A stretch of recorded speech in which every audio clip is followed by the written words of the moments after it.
Hello students, कैसे हैं आप सब। आशा है सभी खुश एवं स्वस्थ होंगे। हम कर रहे थे कक्षा 12वीं की हिंदी की पाठ्य पुस्तक आरोह भाग 2 में संकलित आत्म परिचय नामक कविता, जिसके रचयिता हैं श्री हरिवंश राय बच्चन। पहली वीडियो में हम इस कविता के 4 पद कर चुके हैं। आज हम आगे का भाग करेंगे। मैं यौवन का उन्माद लिए फिरता हूँ, उन्मादों में अवसाद लिए फिरता हूँ। जो मुझको बाहर हंसा रुलाती भीतर, मैं हाय किसी की याद लिए फिरता हूँ। हरिवंश राय बच्चन जी हालावाद के प्रवर्तक कवि माने जाते हैं। इस काव्यांश में कवि ने अपने जीवन की जो आंतरिक पीड़ा है उसका चित्रण किया है।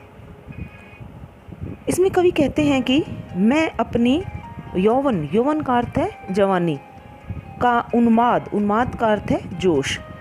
कवि कहते हैं कि मैं अपनी जवानी का जोश लिए जी रहा हूँ, इस संसार में मैं घूम रहा हूँ।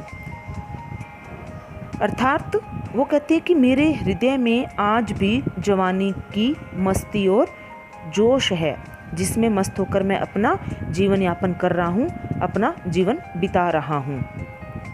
उन्मादों में अवसाद लिए फिरता हूँ। उन्माद का अर्थ है जोश, अवसाद का अर्थ है दुख। कवि कहते हैं कि मैं अपनी जवानी में इस जोश को लिए घूम रहा हूँ। इस जोश को मैंने अपने हृदय में, अपनी यादों में जिसे मैंने सजा रखा है, तो आज उसी यादों रूपी दुख को मैं अपने हृदय में सजाकर फिर रहा हूँ। कवि के कहने का भाव यह है कि वो अपने जीवन में जवानी का उन्माद जोश लिए घूम रहे हैं और उसी जोश में वह किसी की यादों रूपी दुख अवसाद को लिए भी घूम रहे हैं। जो मुझको बाहर हंसा रुलाती भीतर, मैं हाय किसी की याद लिए फिरता हूँ। कवि अपने हृदय में किसी की यादों को लिए घूम रहा है। ये यादें उसे बाहर से तो हंसाती है, लेकिन उसके अंतर्मन को, उसके भीतर को वो रुलाती रहती है, क्योंकि उनकी जो प्रेम रूपी यादें हैं उनसे उनका हृदय है वो भरा हुआ है।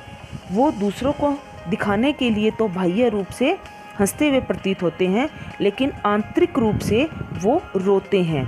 अपनी प्रिया की यादों को वो अपने जीवन में लिए हुए घूम रहे हैं। मैं हाय किसी की याद लिए फिरता हूँ।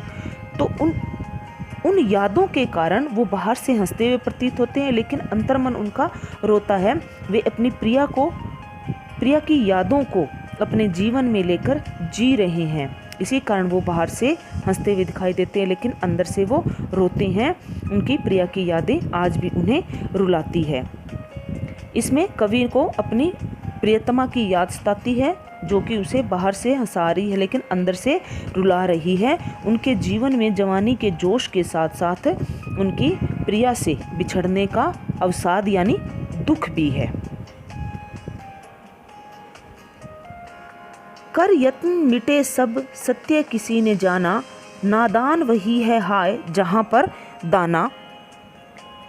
फिर मूड न क्या जग जो इस पर भी सीखे, मैं सीख रहा हूँ सीखा ज्ञान भुलाना। इस पद में कवि जो संसार में जो शाश्वत सत्य है उसका वर्णन करते हैं। कवि का कथन है कि कर यतन मिटे सब सत्य किसी ने जाना, कि इस संसार में बड़े बड़े जो महापुरुष है उन्होंने इस अटल सत्य को जानने का प्रयास किया, लेकिन आज तक कोई भी इस सत्य को जान नहीं पाया। उस सत्य को, उस परब्रह्म को आज तक कोई भी पहचान नहीं पाया। जो सत्य है, जो ब्रह्म है, उसकी खोज करते करते सब मिट चुके हैं। कर यतन मिटे सब, इस सत्य को जानने का प्रयास करते हुए सभी समाप्त हो गए हैं, मिट गए हैं, लेकिन सत्य कोई भी आज तक जान नहीं पाया है। इससे कवि का अभिप्राय है कि इस संसार में आज तक कोई भी सत्य को पहचान नहीं पाया है। नादान वही है हाय जहाँ पर दाना। नादान का अर्थ है नासमझ। दाना, दाना का अर्थ है अक्लमंद या समझदार या बुद्धिमान। वे कहते हैं कि इस संसार में जहाँ पर अक्लमंद या बुद्धिमान या समझदार लोग रहते हैं, वहीं पर नादान लोग भी, नासमझ लोग भी, मूर्ख लोग भी निवास करते हैं। फिर मूढ़ ने क्या जग जो इस पर भी सीखे। अब कवि इस संसार को संबोधित करते हुए कहते हैं कि यह बात जानकर भी यह संसार मूर्ख है, जो इसके बावजूद भी सीखना नहीं चाहता। ये संसार मूर्ख है क्योंकि ये इस बात को नहीं सीखना चाहता कि इस संसार में जहाँ अक्लमंद लोग हैं, वहीं पर ही तो समझदार लोग भी, मूर्ख लोग भी निवास करते हैं। मैं सीख रहा हूँ सीखा ज्ञान भुलाना। कवि कहता है कि वे अपने जो ज्ञान है, जो भूला हुआ ज्ञान है, उसको फिर से सीखने का प्रयास कर रहे हैं। कहने का भाव यह है कि जो अटल सत्य है वो इस संसार के बुद्धिमान लोगों की बुद्धि से भी परे हैं। वे इस परम सत्य को कोई नहीं जान सकता, कोई भी विद्वान या बुद्धिमान नहीं जान सकता। इस सत्य को जानने में सभी, सत्य को जानने का जो प्रयास है वो मिट चुके हैं। इसलिए कवि अब उस भूले हुए ज्ञान को दोबारा से प्राप्त करना चाहता है।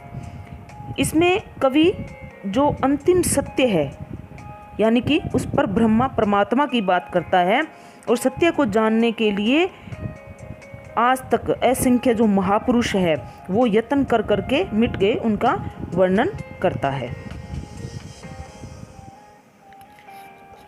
मैं और जग और कहाँ का नाता, मैं बना बना कितने जग रोज मिटाता। जग जिस पृथ्वी पर जोड़ा करता वैभव, मैं प्रति पग उस पृथ्वी को ठुकराता। इस पद में कवि ने इस संसार से अपना नाता है वो तोड़ लिया है। कवि कहता है कि मेरा इस संसार से कोई संबंध नहीं है, क्योंकि जो संसार की प्रकृति है और जो मेरी प्रकृति है उसमें बहुत ज़्यादा अंतर है। कवि का स्वभाव कुछ और है और संसार का स्वभाव कुछ और है। कहता ना मैं और जग और, कवि कहता है कि मैं तो कुछ और हूँ, मेरा स्वभाव कुछ और है, और इस संसार का, इस जग का स्वभाव कुछ और है। कहाँ का नाता? तो कहते हैं कि इस संसार से मेरा कोई नाता नहीं है, क्योंकि ये संसार कुछ और है और मेरी प्रकृति कुछ और है। इस संसार से मुझे कोई भी मतलब नहीं है। मेरी मंजिल कुछ और है और ये स्वार्थी संसार कुछ और है। मैं बना बना कितने जग रोज मिटाता। जग का अर्थ है संसार।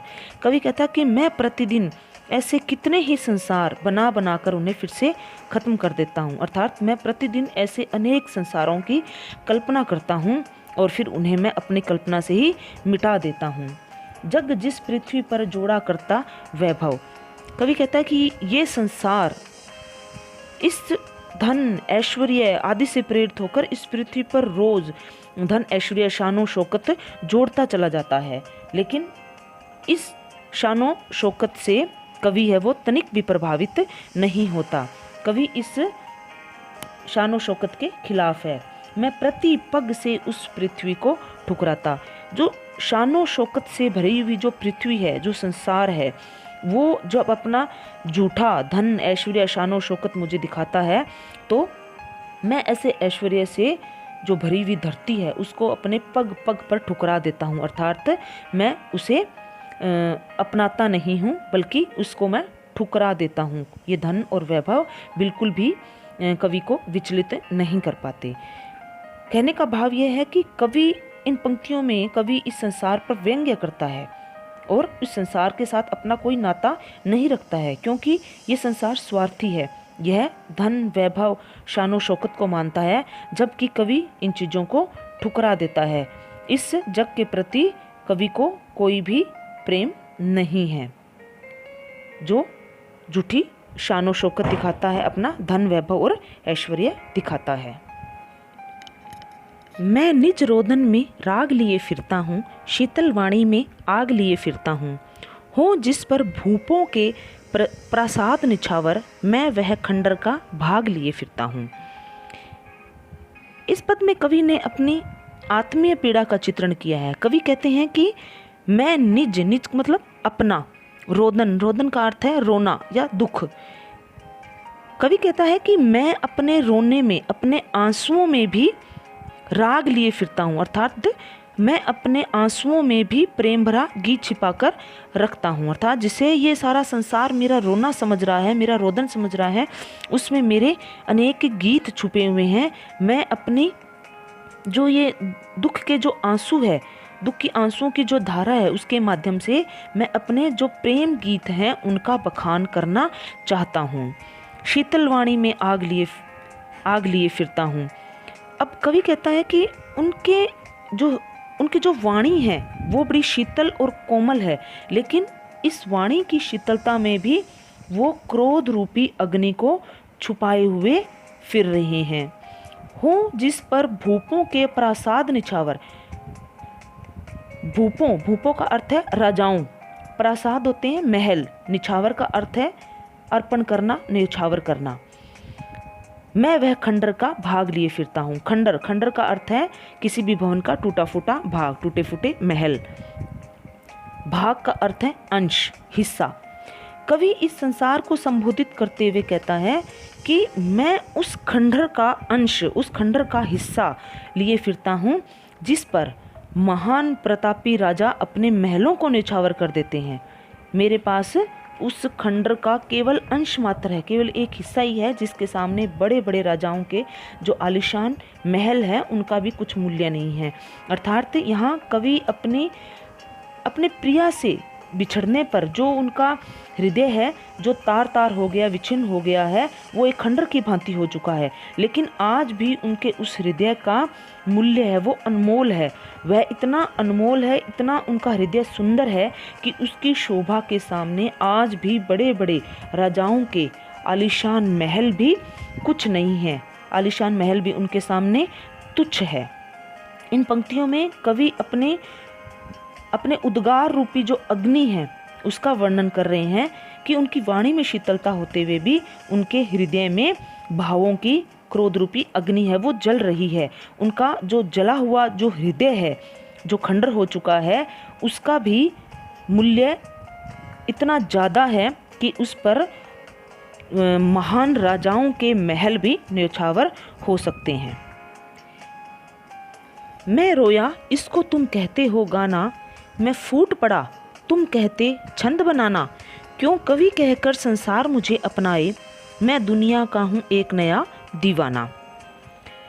इसमें कवि ने अपने हृदय की पीड़ा का चित्रण किया है। कवि इस संसार को संबोधित करते हुए कहता है कि मैं रोया इसको तुम कहते हो गाना, कि मैं दुख में अत्यंत दुखी होकर रोया था, लेकिन तुमने मेरे रोने को ही मेरा गीत समझ लिया। अर्थात मैं बार बार अपने हृदय में जो पीड़ा उठ रही थी उसे बखान करने के लिए मैं रोया, लेकिन मेरे रोने में भी तुम लोग इसे मेरा गीत समझते रहे। मैं फूट पड़ा तुम कहते छंद बनाना। कवि कहते हैं कि मेरे हृदय में जब ये पीड़ा अपार रूप में प्रकट हुई तो मैं जोर जोर से फूट फूट कर रोया, लेकिन मेरे फूट फूट कर रोने को भी तुम लोगों ने इसे छंद बनाना या कविता बनाना समझ लिया। तुमने सोचा कि मेरा ये रोना नहीं बल्कि कविता गाना है। कवि के कहने का अभिप्राय क्या है कि ये संसार बिल्कुल ही अजीब है। यहाँ पर किसी की जो मन की भावनाएं हैं, हृदय की भावनाएं हैं, उनको नहीं समझा जाता। जब कवि साधारण रूप से जब रोता है तो उसे उसका गीत गाना समझ लिया जाता है, और जब ये पीड़ा उनकी असहनीय हो जाती है और उनका हृदय जोर जोर से चिल्ला चिल्ला कर रोता है, फूट पड़ता है, तो कवि उसे कविता बनाना समझ लेता है। क्यों कवि कहकर संसार मुझे अपनाए। कवि कहता है कि ये जो हृदयहीन समाज है, संसार है, ये मेरी आंतरिक पीड़ा को नहीं समझ रहा है। ये संसार मुझे एक कवि मानकर ही क्यों अपनाना चाहता है। मैं दुनिया का हूँ एक नया दीवाना। कहते मैं एक कवि नहीं हूँ, मैं इस संसार का नया एक प्रेमी हूँ, एक नया दीवाना हूँ, जो कि अपनी प्रेम वाणी से इसका बखान कर रहा है। कहने का अर्थ है कि कवि इस संसार में एक नया ही प्रेमी है, नया ही दीवाना है। ये इस संसार के रीति रिवाजों को नहीं मानता, क्योंकि ये संसार अजीब है। ये इसके रोने को ही इसका गाना समझ रहे हैं। इसके फूट फूट कर रोने से अपने हृदय के उद्गारों को स्पष्ट करने पर उसकी कविता मान लेते हैं। इसलिए ये संसार अजीब है। ये इस संसार में रहने लायक नहीं है। ये इस संसार का नया ही एक दीवाना है। मैं दीवानों का वेश लिए फिरता हूँ, मैं मादकता निशेष लिए फिरता हूँ। जिसको सुनकर जग झूम झुके लहराए, मैं मस्ती का संदेश लिए फिरता हूँ। कवि का कथन है कि वो इस संसार में दीवानों का वेश, दीवानों का अर्थ है प्रेम में पागल प्रेमियों का, वेश का अर्थ है पहनावा या उनका रूप, कि वो इस संसार में प्रेम में पागल प्रेमियों का रूप लेकर, वेश लेकर जीवन जी रहे हैं। अर्थात कवि ने अपने हृदय में एक प्रेमी को बिठा रखा है और उसी का ही वेश, उसी का ही रूप धारण कर रखा है। मैं मादकता निशेष लिए फिरता हूँ। कवि कहता है कि वो अपने हृदय में अभी भी थोड़ी सी मादकता, थोड़ा सा नशा अपने हृदय में अभी भी लेकर बैठे हैं और उसी मादकता में वो डूबकर जी रहे हैं। अर्थात कवि ने अपने हृदय को खत्म नहीं किया है, उनका हृदय अभी मरा नहीं है, उनके हृदय में अभी भी मादकता शेष है और उसी मादकता में डूबकर वो अपना जीवन जी रहे हैं। जिसको सुनकर जग झूम झुके लहराए, मैं मस्ती का संदेश लिए फिरता हूँ। कवि कहता है कि जो ये हृदयहीन और दुखी संसार है, मैं उनमें एक ऐसा मस्ती का संदेश देना चाहता हूँ जिसको सुनकर ये सारा दुखी संसार झूम उठे, मस्ती में डूबकर लहराने लगे और इस मस्ती के आगे झुक जाए। कहने का अर्थ यह है कि कवि इस संसार को प्रेम और मस्ती का संदेश देना चाहता है और इस मस्ती में सारा संसार डूब जाए, इस मस्ती में सारा संसार झूम उठे और लहराने लगे। प्यारे बच्चों, आपको आत्म परिचय कविता अच्छी प्रकार से समझ में आ गई होगी। धन्यवाद।